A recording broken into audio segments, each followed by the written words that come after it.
Hey there, it's Dusty Thunder yet again with another AITA story for you. I know what you're thinking. At what point are we going to run out of assholes in this world? Well, it's not happening yet. We got a whole bunch of them lined up for you. Here's one. Am I the astronaut for not including my niece and my daughter's birthdays since her parents can't afford it? Maybe this isn't one of them. We'll find out. My 31 female daughter, 8 female, and my niece, 8 female, are born 10 days apart. Due to this, ever since they were little, my sister-in-law, 29 female, has always pushed for them to have a shared birthday party. When the girls were younger, 1 through 4, we used to do shared birthday parties. But my husband and I realized we were always the ones to foot the bill for everything: food, decorations, location, etc. The girls were also complete opposites. My daughter has always been more of a tomboy, while my niece is super girly. When my husband and I told sister-in-law and my brother that we won't be doing the shared birthdays anymore, they were really upset and it started a huge fight.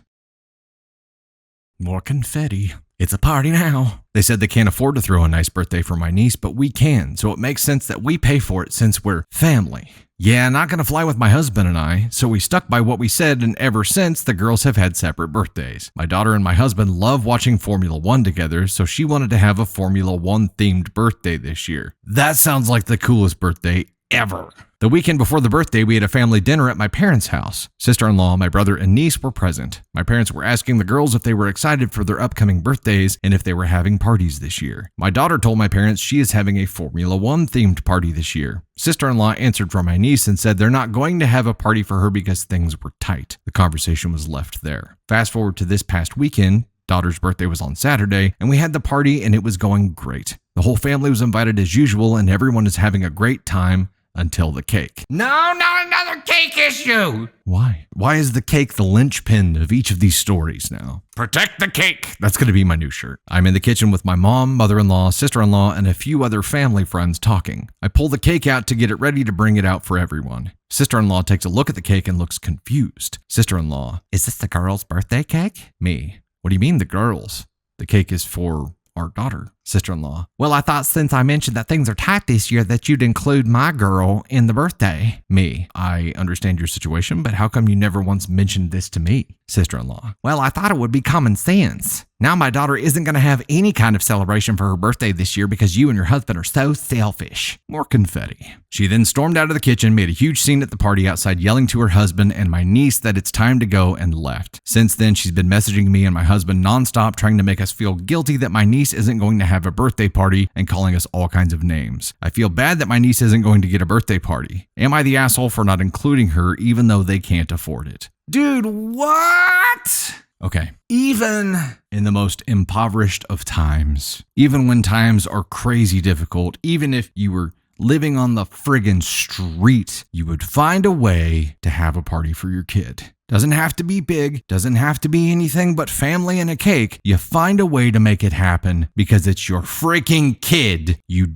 do not expect handouts from people to cover your responsibilities and then project your failures onto them. And that's what I feel like this is. They're just projecting their failures onto them. But it goes much further than that because there's an assumption here. There's an assumption that all she had to do was say that things were tight and they would just automatically cover them. You can't do that to people. Number one, you can't expect people to read your mind. Number two, you can't just beat around the bush and drop hints and people just pick up the slack. This is a projection thing, and I feel so bad for their daughter. So bad for their daughter because you know that they could make a freaking cake happen. They can make a cake happen, I guarantee it. They just chose not to. And that's the shit part of all this, is they're perfectly capable of making a freaking cake happen. You can get a cake for like $15 at Walmart. They'll put the freaking name on it for you. It doesn't have to be lavish. It doesn't have to be fancy. It just has to be something. It has to be a token that you care about your child. And that's all that your kid wants. Your kid wants to feel loved. It seems like these parents are trying to outsource the love and care for their daughter to other people because they just don't want to deal with it. And maybe I'm off base here, but that really pisses me off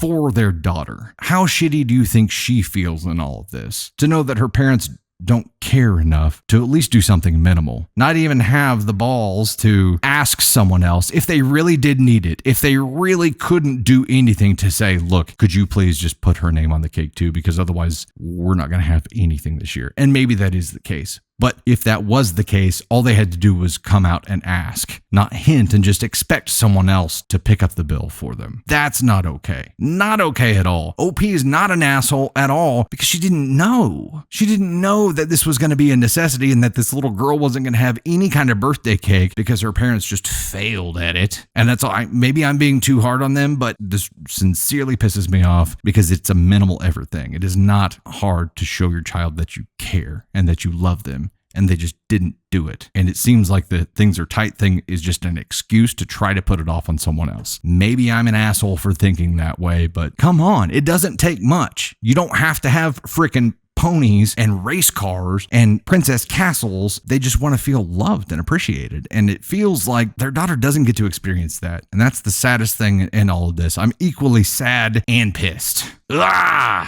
As a parent, you find a way. Things are always tight, but you find a way to make it work with what you have. And maybe they're just bad at managing, but you still find a freaking way. It's not hard to make a cheap cake happen. It is not. In this particular instance, OP, you're absolutely not the asshole. I understand the position that you're in and it sucks, but just understand that they're projecting their failures onto you, and all of the ire that you are experiencing right now as they point the eye of Sauron onto you is because they failed at something. And rather than own that and be like, look, our child, I'm so sorry that we failed you and couldn't even make a cake happen. We'll do better. We'll fix it. We'll make it right. They have to be like, well, we dropped hints to Nancy and Gerald over there and they didn't even put your name on the fucking cake. It's their fault you didn't have a birthday party, Charlene. That kind of shit pisses me off. And also, they involved the cake. What did the cake do? Poor cake.